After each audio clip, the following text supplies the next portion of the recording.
कुछ दिन पहले मैंने दिवाली पर एक वीडियो बनाया था। उस वीडियो में मैंने बताया था कि पटाखे मत जलाओ क्योंकि इससे पोल्यूशन होता है, और अगर जलाना ही है तो सिर्फ ग्रीन क्रैकर जलाओ जिनसे पोल्यूशन बहुत कम होता है।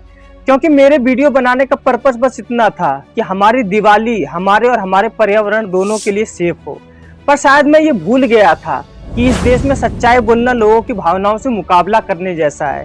क्योंकि मेरी उस वीडियो में कमेंट आए, ज्यादा ज्ञान मत दे, इसको रिपोर्ट करो, ये हमें मिसलीड कर रहा है।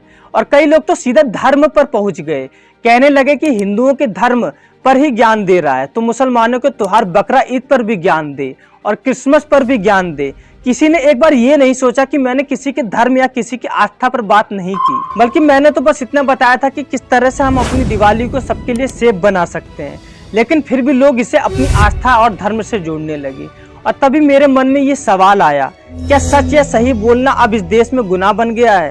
क्या हम सिर्फ वही बोल सकते हैं जो लोग सुनना चाहते हैं? और अगर ऐसा है तो क्या सच में भारत में फ्रीडम ऑफ स्पीच अब भी जिंदा है या फिर बस किताबों के पन्नों में रह गया है? आइए इसी सवाल को डिटेल से समझते हैं आज की इस वीडियो में। जब आप किसी से बातचीत कर रहे हैं या जो अगर आप एक चिट्ठी में लिखेंगे, वो सब आप इंटरनेट पर कर सकते हैं।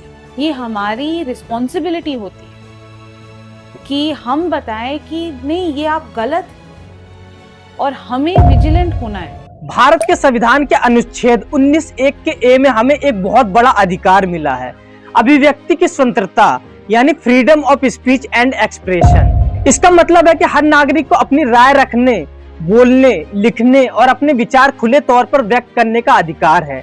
लेकिन क्या वाकई हमारे समाज में ये आजादी उतनी आसान है जितनी किताबों में लिखी गई है? दोस्तों, जैसे जैसे सोशल मीडिया बढ़ रहा है वैसे वैसे फ्रीडम ऑफ स्पीच पर भी सवाल उठने लगे हैं।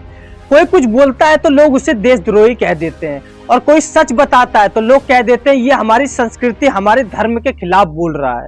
The controversy stems from a recent show where Kamra performed a parody of the Bollywood song Holi सी सूरत। आज के समय में लोग सच को सीधा अपने धर्म, आस्था और अपनी संस्कृति से जोड़ देते हैं। यह हर उस व्यक्ति के साथ होता है जो सच बोलने की हिम्मत करता है। दोस्तों, आज के भारत में ऐसा लगता है कि आपको बोलने की आजादी तो है, पर वही बोलिए जो लोग सुनना चाहते हैं। पर मैं आपको बताने जा रही हूँ, बिहार विधानसभा चुनाव से जुड़ी बड़ी खबर ये है, महागठबंधन में सीटों को लेकर अभी भी खींचतान जारी है। अगर आपने वो कहा जो लोगों की सोच से अलग है तो आपको रिपोर्ट, ट्रोलिंग, हेट कमेंट्स और धमकियों का सामना करना पड़ता है। क्या यही आजादी है?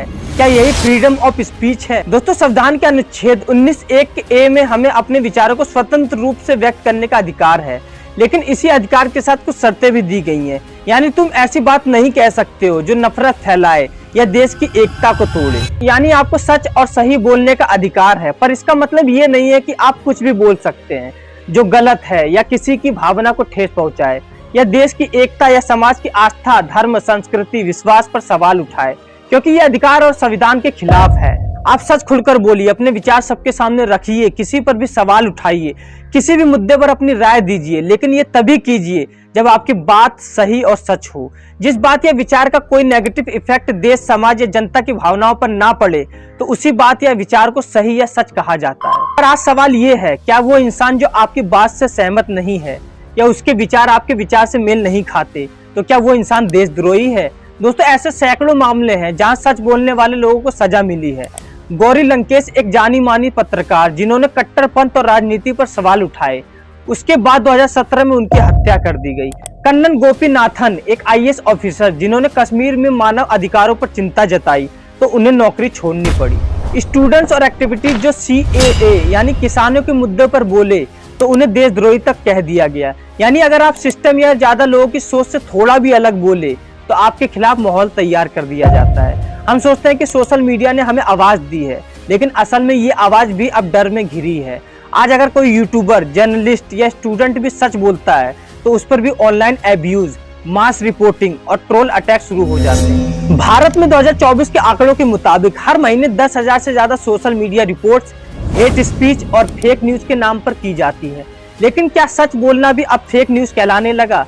जब मैंने दिवाली वाले वीडियो में ग्रीन क्रैकर जलाने की बात की, जिसमें मेरा मकसद सिर्फ लोगों को जागरूक करना था, और मैंने किसी की आस्था पर सवाल नहीं उठाया और ना किसी का धर्म का नाम लिया, पर कुछ लोगों को इतना बुरा लगा कि उन्होंने वीडियो को रिपोर्ट कर दिया और कहा यह हमारी संस्कृति के खिलाफ है। तब मुझे समझ आया कि अब लोग सच नहीं बल्कि सहूलियत सुनना पसंद करते हैं। अगर आपकी बात उनके सोच के खिलाफ जाती है तो वो आपको चुप कराने की कोशिश करेंगे। लेकिन क्या यही आजादी है? क्या हमारा लोकतंत्र अब सिर्फ अपने विचारों तक सीमित हो गया है? डॉक्टर भीमराव अंबेडकर ने कहा था, संविधान केवल किताब में नहीं, नागरिकों के दिलों में जिंदा रहना चाहिए।